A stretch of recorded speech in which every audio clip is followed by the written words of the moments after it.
Hot boys, it's time to machine the outside of my plenum spacer, and that is a solid chunk of 1-inch thick aluminum, and I'm running that through my DeWalt wood router with a Diablo blade. Sorry, yeah, it's a Diablo, or it's a Freud, one of the two. But one thing to pay attention to, boys, is the bit spins this way.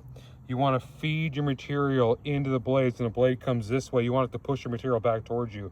If you go this side, the blade's going to grab and try to pull it out of your hand. Or with a big heavy piece like this, it'll just chatter like a motherfucker, and it'll tear shit. It'll look like shit, and it'll fuck your metal up. So I'm gonna go nice and slow on the feed side. I got a little grease bottle here, or oil can, and I'm just using old transmission fluid, and then I'm just gonna come down this line with my pattern bit, nice and gentle. I've actually never cut material this thick like this. I've done 3/8 and half, but this is gonna be interesting. So I'm gonna put you guys on a stand and time lapse you.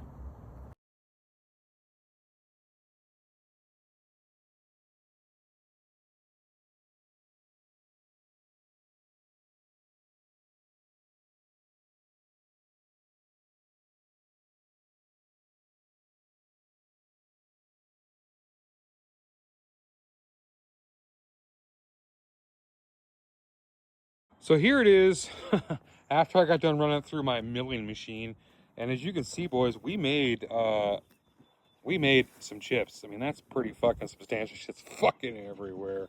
My wife's gonna kill me. Anyways, let me show you the finish now. This is, like I said, fresh off the press here. We haven't touched this with a bit of sandpaper, and it's only one pass.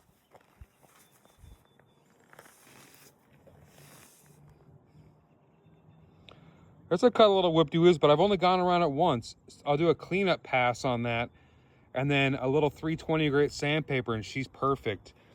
Now you notice I only went around 3/4 of it because on the front, I want to leave this to hang out past the lip here a little ways, because I want to mount a fuel pressure regulator here, so I want a little bit of meat to drill some holes and tap them. So let me get this all cleaned up, and I'll show you guys the next step of the process.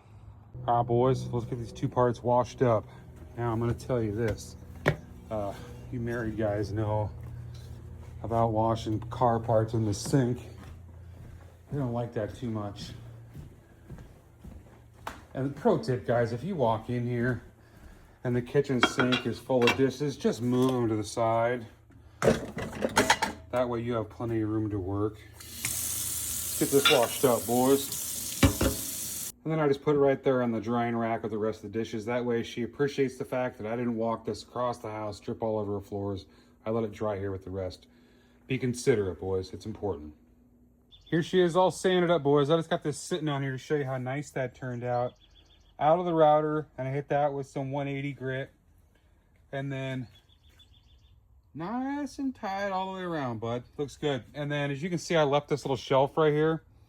I'm gonna make a mount for my fuel pressure regulator in front of the tunnel ram. My fuel lines will come around the side of the carbs. Kind of like what I got going on over here. Same concept. In fact, I have the same exact regulator for that setup.